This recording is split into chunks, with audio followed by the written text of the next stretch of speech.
Actually, me mɛbobɔ ahemfo no deɛ no but mpɛ sɛ yɛhwɛ nneɛma kakra a wɔyɛ berɛ a ɔbɛyɛ hene no. Ɔbaa foforɔ no, ade baako a ɛsi n'ani so ne sɛ na Sagrante ntɔkwa no, aborɔfo no bɛsesa akodie bebree kɔɔeɛ. Ɛna 1896, ɔmo san bɛfa ne nana Prempeh odi kan akɔ no, ɔmo san sesa agodie kɔɔeɛ. Nti ɔtwerɛw nkrataa bɛyɛ mmiɛnsa kɔma a ɛyɛ museumfoɔ no a museum bɛyɛ mmienu a ɔmo wɔ England sɛ ne nneɛma a ɔmo de kɔ no, ohia ne nneɛma no sɛ ɔmo san fa no adeɛ repatriation. Wɔyɛ na ɔmo ma no mmuayɛ. Ɛna 2nd January 1974, san atwerɛ foforɔ ɛkɔɔ museum hɔ biom. Na saa time na deɛ ɔda ano no yɛfrɛ no Professor MacLeod. Na ɔno na ɛda ɛyɛ museum no ano. Na ɔno nso twerɛ letter berɛ a ɔmo sɛ ɔmo ayɛ mmara foforɔ wɔ UK sɛ museum bi agyapade bi a de ama obiara no ɛmfa no baabi efiri bae no ɛtia mmara sɛ ɔde wakɔma ne wura. Na Asante san twerɛ krataa berɛ no sɛ ɛyɛ ne nananom agyapade a ɛho hia no nti ɛwɔ sɛ ɛsan ba. Na ɔno nso twerɛ krataa berɛ sɛ nhyehyɛe a ɛwɔ ho no sɛ ebetumi aba a gye sɛ ebi a na Asanteman abie museum bi na ɔmo de ama yɛ sɛ bosea. Na akyire asan abɔ ɔmo hɔ na sɛ ɔmo de ma yɛ koraa sɛ ɛyɛ deɛ no deɛ ɔmo no ntumi nyɛ no saa ama Asanteman. Nti Asantehene saa berɛ na mu hɔ no 1974 mu hɔ no osii dan foforɔ ɛwɔ Manhyia Ahemfie a ɛno ba bɛyɛ residence ama ɛyɛ Asantehene. Ɛna ofiri dan na aborɔfo si ma Asanteman ɛyɛ 1925 no a ɛyɛ Asantehene Prempeh odi kan ne Asantehene Prempeh ɔtɔ so mmienu ɛtena mu no. Nti 1974 no otu kɔtena saa dan foforɔ no mu. Nti otu kɔtena mu wie no ɛna ɔhyɛ aseɛ ɛyɛ sɛ ɔbɛyɛ ho hyehyɛeɛ na wahu deɛ ɔde dan dada no bɛyɛ. Na asantefo bebree hu ne sɛ na ɔpɛ sɛ ɔde dan na ne nana Prempeh ne wɔfa Prempeh ɔtɔ so mmienu tena mu no ɔpɛ sɛ ɔde yɛ museum na nka wɔtumi anya agodie na ɔmo sesa kɔɔ land na ɛwɔ sɛ gye sɛ yɛayɛ museum asɛm de abɔ ɛbosea no. Nanso na Asante Ahemahene no bebree hu ne sɛ wɔde saa dan no ɛyɛ sɛ wɔde ayɛ museum a ɛkyerɛ sɛ ahɔhoɔ betumi aba mu. Na ɔmo nso hu ne sɛ ɔmo mpene so saa. Nti 1974 no ɔmo di ho nkɔmmɔ saa kɔpem bɛyɛ 1994 na ɛsɛ 20 years ansa na Amahene no ɛte asɛ sɛ ɔmo bɛpene ama yɛde ayɛ museum. Na n'ahyɛ ɛwɔ ho no sɛ yɛde yɛ museum no deɛ ɛna ebibia no Asantehene 25th anniversary a na ebesi 1995 no. Nti ɔmo bia no afei na yɛahyɛ ase ayɛ nhyehyɛeɛ a aborɔfo no de agodie bɛba. Nti ade baako yɛ ka ho no sɛ nneɛma a na ɛho hia ne wɔfa Prempeh ɔtɔ so mmienu no a na ɔde fa ne ho ne nkonnwa ɔtenatena so ne nneɛma nyinaa no wɔkyerɛ gya wɔ ahemfie dada no sɛ ɔmo de bɛka museum no ho. Ɛna ɔmo yɛ saa hyehyɛeɛ no. Saa hyehyɛeɛ no na nyame yɛ adom a yɛn apɛn so no ɛyɛ 2024 yi ano yɛtumi kɔ wie yi a ɔmo de agodie no bi baeɛ bosea bɔ no. Nti hyehyɛeɛ no hyɛ ase firi 1974 a Otumfo Poku a ɔtɔ so mmienu na ɛhyɛ ase. Nti 2024 yi na nhyehyɛeɛ no kɔ awieɛ pa ɛma afei deɛ saa nneɛma no ɛbɛdii Asanteman mu. Ebio n'abrɛ so no na ohun sɛ na Asanteman hia mpuntuo na sogya amammuo na ɛkɔba bebrebe no na ama Ghana ɛnyina faako na yɛtumi anya saa mpuntuo na ɛhwehwɛhwɛ no. Nti deɛ ɔyɛ ne sɛ ɔbɔ akonnwa foforɔ bi a ne yɛbɛfrɛ no nkɔsoɔ akonnwa ɛma woyi Asanteman nkɔsoɔ hene ɛma ɔmo akwan sɛ Amahene ne Abrempɔn no sɛ obi de mpuntuo bɛba kurom a wobɛtumi ama no nkɔsoɔ hene wɔ kurom hɔ. Nti yɛnam nkɔsoɔ hene adwa na ɛbaa no nti ɛma nnipa bebree a na ɔmo nsɛm yɛ no sɛ ofiri kurom hɔ na ofiri kurom hɔ no ɛhyɛ ase sisi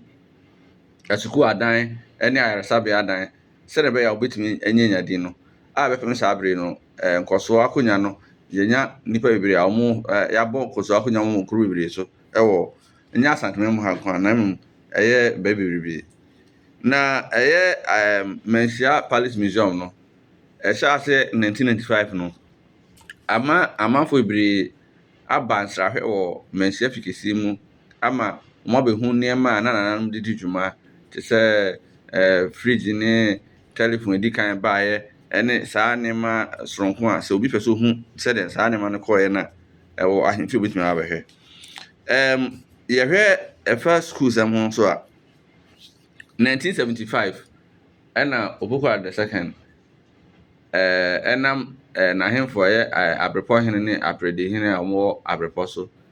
ɛde asase kakraka 103 hectares ɛma sɛ yɛmfa nsi Kumasi Girls ɛfisɛ baabi a no wɔte na ɛhɔ sa wɔn nti wɔn hyɛ ase nhyehyɛeɛ esisi adan wɔ hɔ nom a 1992 ɛna Kumasi Girls wɔn tu ɛkɔtena mu koraa nti asase a Kumasi Girls wɔ so no Europe Opoku the second Adaroma ɛna wɔn nya asase no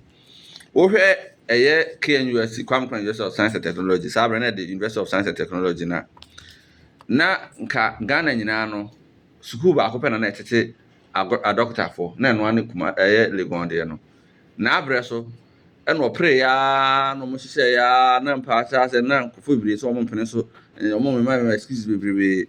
na ɔbɔ ɔmɔden ana ɛyɛ 1975 ebesi School of Medical Sciences ɛwɔ Kwame Nkrumah Suapɔn mu na ɔmo de ataakye Kɔmfano Teaching Hospital efisɛ na ɔmo hia hospital a ɛwɔ anim na ɛtumi de sɛ adwuma no nti school for a ɛgye ɔmo 1975 no first batch na ɛgye ɔmo 75 ɔmo wie school 1982 ɛna ɔmo bɛyɛ doctor for nti efiri ɔkɔ no ɛna ɛyɛ medicine yɛsua wɔ tech ɛbɛfam saa abiri wo sɛ medicine sisi a expand bebrebe ama saa School of Medical Science ɛwɔ KNUST a ɛyɛ Otumfuo Opoku Adaroma yɛsi yɛ no sisi a training doctors bebrebe ɛwɔ ɔman no mu a ebi wɔ ama no ne nyinaa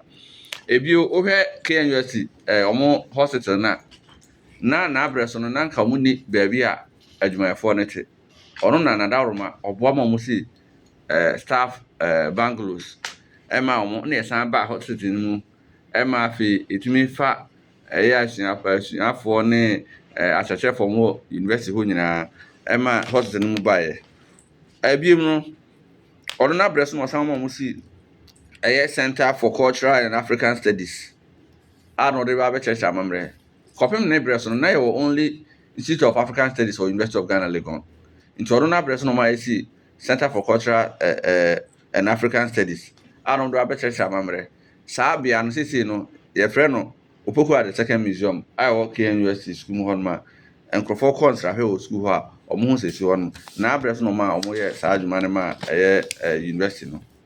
ebio yɛsan afrɛ baabi yɛsan na ɔmo sɛ ɛyɛ hostels na ɔmo te wɔ school mu hɔ na schoolfoɔ na ɛdɔɔso 70s ne 80s no nti na baabi a schoolfoɔ bɛda no ayɛ den ama ɔmo ɛno nti wɔn te biribi a na ɛfrɛ no ɛyɛ Ghana University Staff Inspiration Scheme a ɛyɛ GUSSS na ɔmo esi ate sisi hostels a ɛbɛma asuafoɔ no ɛnyɛ baabi ada wosan hwɛ ɛyɛ Africa Hall so a ɔmo baa mu ɛde buildings no bi ka ho because na nipa bebree ɛnya baabi ntena na because of ɛyɛ museum na ɔpɛ sɛ osi ne nti no ɔhyɛda akɔ London ma ɔmo kɔyɛ biribi ɛfrɛ no Asante Kingdom of Gold Exhibition a ɔmo de ɛda Asanteman sika ɛne ho nneɛma di ɛwɔ ɛyɛ Museum of Mankind ɛwɔ England ɛdi na ɔka ɛyɛ amanhene na ɛbɔ ɔmo no yɛhwɛ amanhene na din no menya ne nyinaa na mmom deɛ menya no na meka deɛ menya no bɔmpata ne agogo ɛba 76 81 yɛnya Ofuman 84 yɛnya Sampa yɛgyi Asankare Ɔfoase 1985 yɛnya Kukuom 1982 yɛnya Tepa Akyerensua Gɔɔso Hwidiem Kenya ase number 1 Kenya ase number 2 ɛne nya Akrode ɛyɛ 1996 yɛnya Manfo Dwansa Sabronum Domiabra Maaban Asaman Jadem Kwaman Obogu Amoafo Kontinase Pasaso number 1 Asubua Tanoso Chobodom Tanoboase ɛna Boyem nti na sɛ yɛhwɛ yura ɔbaeɛ no otumi esi new residence ɛma Asante a yɛde so eyisu sisi a ofi kesi mu ha ɛna administrative one na ɔmo si no 1925 no ogya si wɔ kakra na ɔyɛ ho nneɛma bi nti saa deɛ no ɛwɔ sɛ Asante team no ɛno na 1995 convert yɛ no ɛyɛ museum no ɛna ɔde nkɔsoɔ akɔnya baeɛ a nti ha museum no na ɛda so na ɛno na nanka yɛ Asante na fi a no ɔte mu free 1925 ba nti ɔno baeɛ no ɔyɛ nhyehyɛeɛ ɛna ɔno si foforɔ new one a ɛno yɛ resident a otu kurom a ɛyɛ modern one ɛna wei no ɔkɔm nti the dan no sei na naka ne nanka ɛte asiefoɔ a wɔhwɛ Facebook obi hu sɛ kane sei ne nanka dan no teɛ nti ɔbaeɛ no na ɔrestructure foforɔ sii dan foforɔ kakraka a asante ne bɛtena mu ɛyɛ new residence ma asante hene ɛna ɔde dan na ɔbɛto wei no ɔconvert yɛ no museum ɛma ne wɔfa ne nana nneɛma a na ɔmode yɛ ɔmo ho bebrebe no te sɛ ɔmo akonnwa ɔmo telephone ɔmo fridge a fridge no da so yɛ adwuma nti obi a ɔpɛ sɛ ɔhu fridge no si de si teɛ no obɛtumi aba abɛsra museum no bon sɛ saa nneɛma no da so hɔ no na abrɛ so na ɔyɛɛ saa nneɛma no ɔno ara na ɛma asase tam kakraka ɛwɔ abrɛpɔ a yɛde move Kumasi girls ɛfiri Tafo ɛde kɔ hɔ nom 1992 ɔde asase no ma ɔmo 1975 July ebio ɔmo ayɛnya ɛyɛ infrastructure bebree wɔ Kenya University ebi ne sɛ ɔno n'abrɛ so ɛna ɔmo ayɛte School of Medical Sciences